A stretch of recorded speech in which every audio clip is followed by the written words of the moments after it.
Watanzania wote kwa ujumla.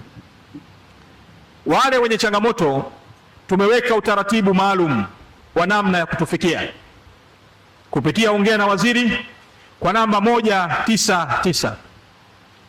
Lakini maelekezo yangu, vituo vyote vya kutolea huduma kutakuwa na namba maalum ya kumfikia mganga wa mkoa, mganga wa kituo cha afya, mganga wa wilaya, zahanati zote nchini na wataalamu na watendaji katika taasisi zetu zote, kuanzia Muhimbili pale Ocean Road, taasisi ya kansa, pale Moi, taasisi ya mifupa, taasisi ya moyo na taasisi nyingine. Niwaombe Watanzania, sekta hii si sekta ya siasa, na sisi hatutamani kabisa kuweka siasa kwenye mambo ya msingi kama mambo ya afya. Pale unapokuwa na utaalamu wa kulizungumza jambo, basi tufikie kwanza ili kupata maelezo ya upande wa serikali, ili kama ni elimu tukusaidie. Kabla hujakwenda kutoa elimu, tukuambie kwa kina kuhusu jambo hili. Serikali popote duniani, labda maeneo mengine, kwa Tanzania serikali haijawahi kununua vitu used. Ili jambo la kwanza ambalo nataka nisisitize, si kwa sekta ya afya, hata kwenye sekta nyingine serikali hainunui mashine used. Ili jambo la kwanza ambalo ni vyema Watanzania wakalifahamu. Mashine hizi ambazo kwa namna moja watu wanaweza kudharau, ni mashine ambazo zimenunuliwa kwa gharama kubwa kwa kodi za Watanzania. Mashine iliyozungumzwa hapa na daktari kutoka pale Moi ni zaidi ya bilioni ngapi? Bilioni 3, zaidi ya bilioni 3.5. Ni kiasi kikubwa. Msisitizo ni kwamba serikali hainunui mashine used iliyotumika, lakini kwa mashine ambayo imezungumzwa na mtaalamu kutoka pale Ocean Road, taasisi ya kansa, imenunuliwa kwa zaidi ya bilioni 18. Mashine moja zaidi ya bilioni 18, ambayo kwa mgonjwa wa kansa ukiingia kwenye mashine ile itakwambia changamoto iko wapi, ugonjwa umeanza lini, na nini kifanyike kuweza kukutibu, na mambo mengine mengi ambayo mimi kiutaalamu siyafahamu. Lakini wataalamu wetu wa taasisi husika wamekuwa wakiyazungumza haya kila siku, na mganga mkuu wa taasisi ya kansa Dr. Diwani anafanya kazi nzuri sana ya kizalendo. Kila siku yuko kwenye media, kila siku anazungumza na Watanzania maboresho makubwa ambayo serikali imeyafanya kwenye taasisi ya kansa. Wenzetu kwenye mataifa yaliyotuzunguka wanatuamini. Hata hao mnawasikia wanapiga kelele, wagonjwa wao wanawaleta hapa Tanzania, na waambia ukweli mjue.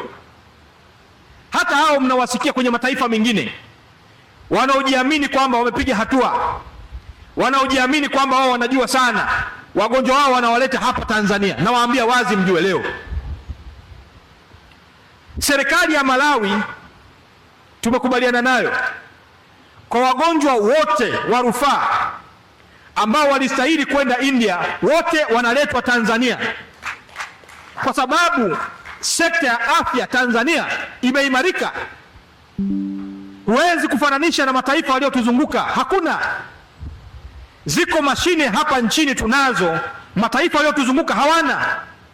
Hata kama wanazo ni za kiwango cha chini, huwezi kufananisha na Tanzania.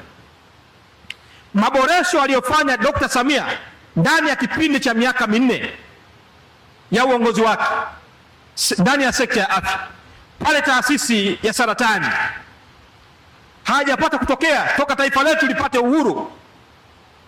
Lazima tuyaseme haya, kwa sababu rais wetu anafanya kazi nzuri sana, tumpigie makofi mengi sana. Kwa hiyo niendelee kuwaomba Watanzania tuendelee kuwa na imani na sekta ya afya. Ukiwa na changamoto, milango yetu iko wazi, tufikie, tukupe elimu ili kusudi tuendelee kulinda misingi ya utu wa Mtanzania kwa kuendelea kutoa huduma za usawa, za haki kwa kila Mtanzania katika maeneo mbalimbali. Lakini lazima tujue kwamba sheria zetu za kutoa taarifa zinazuia baadhi ya mambo.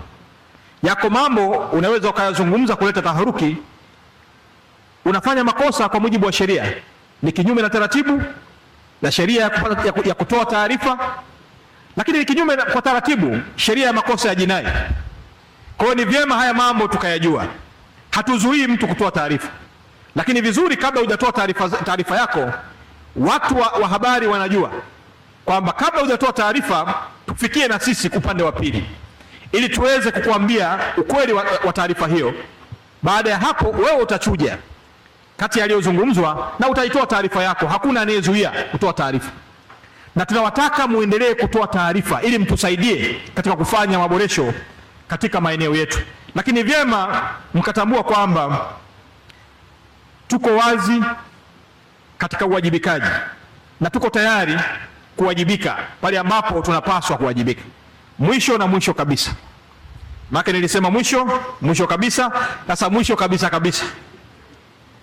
niwaombe sana, pamoja na shukrani yangu ya dhati kwa watendaji wote ndani ya wizara hii, niendelee kuwasisitiza watumishi kujitoa, watumishi kujituma.